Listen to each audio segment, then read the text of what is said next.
everybody and welcome back to our Nutcracker Socks knit along, and today is an extremely exciting day. Oh, can't wait to tell you this. Now we are now on the heel flap and the turn, so today we're going to be knitting the heel flap and the turn, which is always exciting. I love doing the heel on a sock, but what is super exciting is that this time, for the first time ever within an Advent design, you're actually going to get a recipe. Now the recipe is something that I've created myself. This is a personal recipe that I've spent quite some time creating and coming up with, because I just thought it would be fun that at this point in your sock, we're kind of halfway, almost, you know, when I get to the heel, I think I'm sort of halfway. I mean, when you finish knitting the heel and the turn, I'd say you're probably about halfway. So I think that's a great time to have a little sort of break and a sit down and a cup of tea, because today's, not theme, but today's inspiration is actually the intermission. I've called today's section the intermission because within any show you will get an intermission, and that is a break in the performance, and you will go off and you might have a drink at the bar, maybe have something to eat at the bar as well. It's not a very long intermission. I think they're normally sort of, Dan will have to tell me, they may be sort of 20 minutes or something, but it's just a great point to get up, stretch your legs, have a walk around, have a drink, and, you know, get ready for the second half. So that's what today is. It's our intermission. So whilst you are working on your heel flap and your turn, you can have something delicious to eat that I've created especially for this design. So the recipe is called the Nutcracker Cakes, and I wanted to make something really festive, but also that was quite simple to make, that's a great recipe if you want to involve your children, grandchildren, whoever. You know, that it's very easy to create, and also you don't need an oven, because this recipe is adapted from one of my favourite recipes, and that's Welsh cakes. So what I've done is I've kind of used the technique behind creating Welsh cakes, but then I've changed a lot of the ingredients to make it very festive and to give it that gingerbread taste. These things are amazing. You can probably see them over here. I'll show you in a bit more detail in a second. But yeah, you make them in the way that you make Welsh cakes. So they're actually cooked on the hob.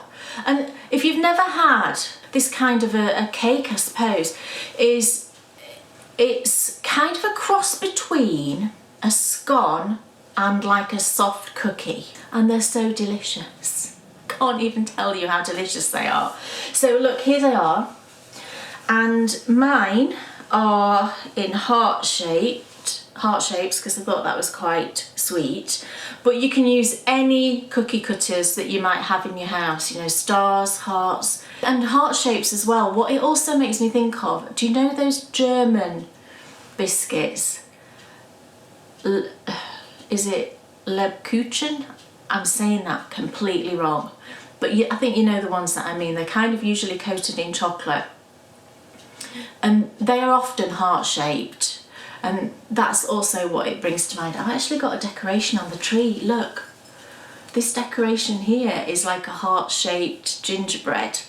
So that again was my sort of inspiration point, just thinking about the shape of really traditional gingerbread.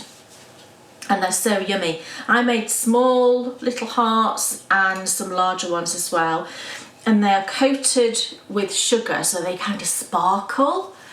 Oh, it's so incredibly festive, and they're so delicious. I'm going to break off a tiny bit and just eat it now. And it's, when you look inside, it does look sort of a little bit scone-like. Within the making of them, I used a really dark sugar, and it's traditionally the sugar that you use when you're making gingerbread sort of biscuits, gingerbread men. But I've used it in these, and what it does in here is it gives that beautiful colour, that gingerbread colour, but also It's slightly, although it's, I mean, sugar is naturally sweet, isn't it? But it has that kind of dark, sort of slightly burnt sugar taste to it that you get with gingerbread. And that element comes through as well.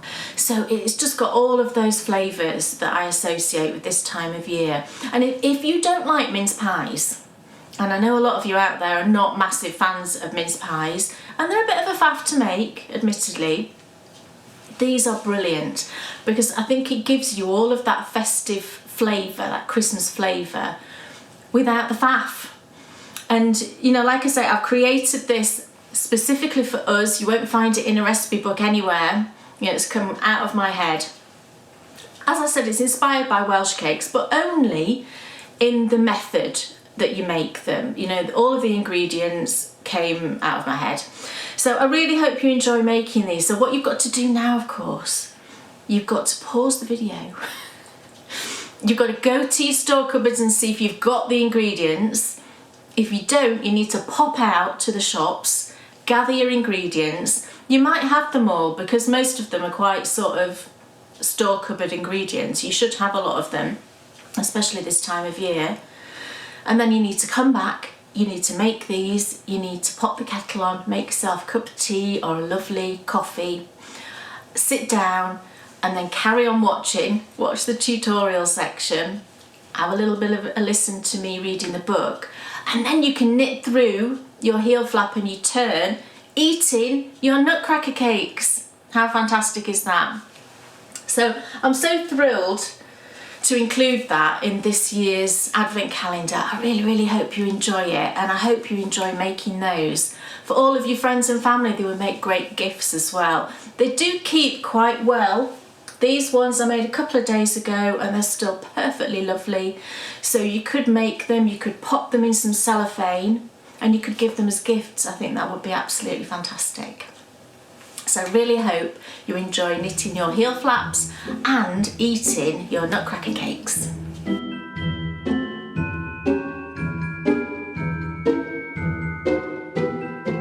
So I'm going to get started with the Heelflap. I'm going to show you a little tweak that I do to neaten up one of the edges.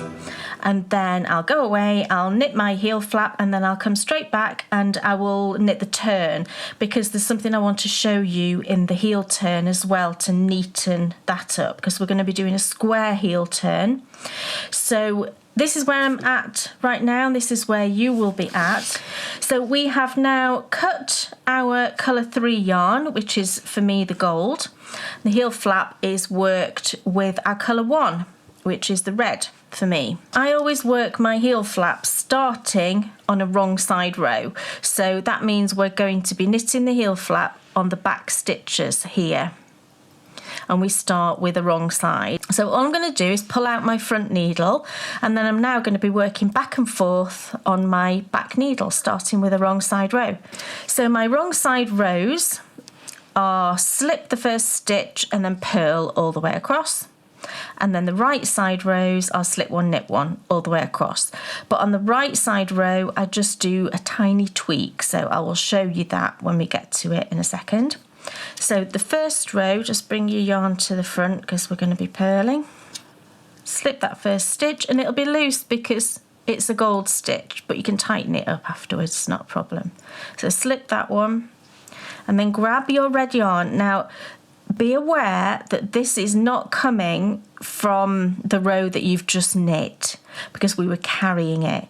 So try not to work the first couple of stitches in your colour 1 too tightly, because we don't want to drag up that last float. So I just work those, you know, just gently, I like to think. And then that's fine. We know that that float there is not going to be overly tight. So now we can just carry on and work normally and just purl to the end of this row. Okay, so that's our first row. So now we're going to turn because we're working back and forth.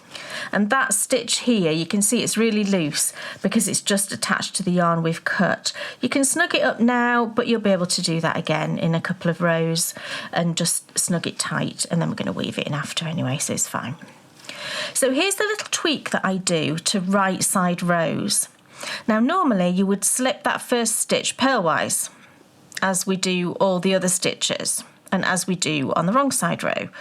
However, what I've found over the years is that this side of my heel flap is kind of a bit gappy, and therefore when you pick up those slip stitches it can also be a bit gappy and a bit untidy. Recently what I've been doing is this very first stitch on the knit side, I've been slipping it knitwise, so I'm twisting it effectively, and that really tightens up that edge and it makes your pickup neater. So all I'm going to do is just slip that first stitch knitwise, okay, give it a little snug, and now knit that one, and then from now on I'm just going to slip like normal, so slip purlwise, knit one, slip, knit, all the way across. So it's just that first stitch that we slip knitwise. So I'll just get to the end of this row. There we go. And again, that, you know, that yellow stitch, that gold stitch is loose. Just snug it up. There we go. So that's our 2-row repeat for our heel flap. So it'll tell you in your pattern how many rows you've got to do for whatever size it is you're working. You can, if you want to, use a row counter to count your rows as you work them. I don't, because what I find is that you can count on the reverse side of your work. So I count how many slipped rows I can see. So you can see here the slip stitches, and once you've knit a few of those, you can see they stack up, and you'll just be able to count the slip stitches, and you just want to count. In my case I'd need 16 because I'm working 32 rows, and the very last of the slip stitch rows is sort of sitting on your needle at the top. So that's how I count to make sure I've done the right number of rows. So I will now go away, I'll quickly knit my heel flap and I'll be right back. Okay, so here we go. We've got my completed heel flap, and if I show you the other side you can see what I meant about the stacked slip stitches here. You can just count them, and the very last row of slip stitches is right up here on the needle, and I've got 16, so I know that I've knit the right number of rows. So I'm ready now to start my heel turn. So it's a square heel turn. So the pattern is written just in a standard way. It just tells you to slip purlwise. Basically, whenever it says slip, it says purlwise. But I've actually tweaked it a little bit and I do something slightly differently. So I'm going to show you that, and it's up to you whether you do it or not. This particular tweak that I'm going to show you, I've found really neatens up and tightens up those edges. So we're going to start off with row 1. Now follow your pattern for the number of stitches that you either knit or purl. I'm working the size medium. So I'm going to start off, and my first row is the wrong side row, and I'm going to slip the first stitch and then purl 20. So this first stitch I'm going to slip, I'm just going to slip purlwise, and then purl 20 for me.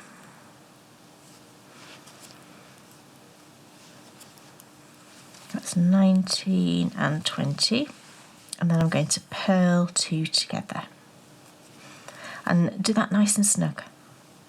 Okay, and now we're going to turn. So here's where the little tweak starts. So normally you would just now slip that first stitch purlwise here, but I don't. I'm going to slip it knitwise. So again, I'm twisting that stitch like I did on the edge of the heel flap. I'm going to twist that first stitch. So I'm going to slip that knitwise. And now I'm going to knit 10. So slipping it knitwise means that you can kind of pull on your yarn a bit, and it really does snug it up. So as you work that first stitch, just pull on your yarn. Okay, and now I'm doing 10. So that was 1, 2, 3, 4, and 10.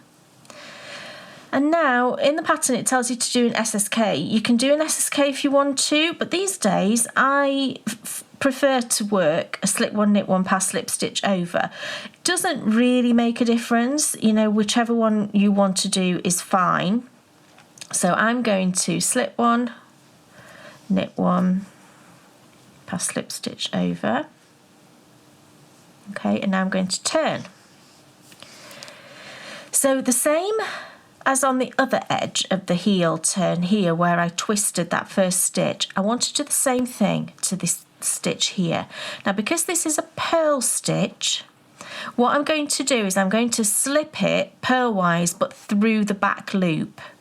So that's easier than it sounds. All I do is I sort of put my finger behind the stitch and then you go to the back like that and just put it through the back, but the back loop purlwise. Did you see that? So again, find your stitch at the back and just go through purlwise. And then slip that. And now I'm going to purl 10. And again, when you work that first purl stitch, really give that yarn a tug to neaten up any little gap that used to appear when I did this. So what was that? 2, 3. Now I've counted those, but actually you don't need to, because what you're doing is you are purling to 1 stitch before you see the gap. Okay, and now I'm going to purl 2 together across that gap, nice and snug, and turn. So we're just going to repeat that now for the rest of the heel turn. So I'll just show you one more time. So on the knit side, I'm going to slip that stitch knitwise and then knit 10 or to 1 stitch before the gap if you want to think of it that way. I tend to just look at my stitches and knit to 1 stitch before the gap. There we go. And again, I'm doing a slip 1, knit 1, pass slip stitch over, but you can do an SSK if you prefer. And then turn. And then slip this purlwise through the back loop. So again, find the back loop, go through purlwise and slip. And then nice and snug on that first stitch. And same thing, just purl to 1 stitch before the gap and then purl 2 together. And you're just going to carry on doing that until you have used up all of these stitches on both sides of your heel turn. So if I just show you what it is we're creating, can you see here? We're creating an edge over there and an edge over here. So carry on working those 2 rows until all of these stitches on either side have been worked. And then you will be left, in my case, I will be left with 12 stitches, but that will be different if you are knitting a different size to me.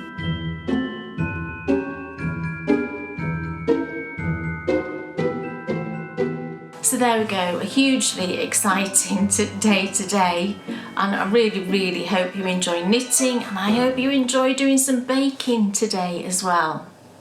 So to finish off, as usual, I'm going to leave you with a little slightly bonkers section, I've got to say, from the Nutcracker. Nutcracker clapped his little hands together again when the Rose Lake began to dash louder. The waves rolled higher, and Maria perceived a car of shells covered with bright, sparkling, gay-coloured jewels moving toward them in the distance, drawn by 2 golden-scaled dolphins. 12 of the loveliest little Moors, with caps and aprons braided of hummingbirds' feathers, leaped upon the shore and carried first Maria and then Nutcracker with a soft gliding step over the waves and placed them in the car, which straightway began to move across the lake.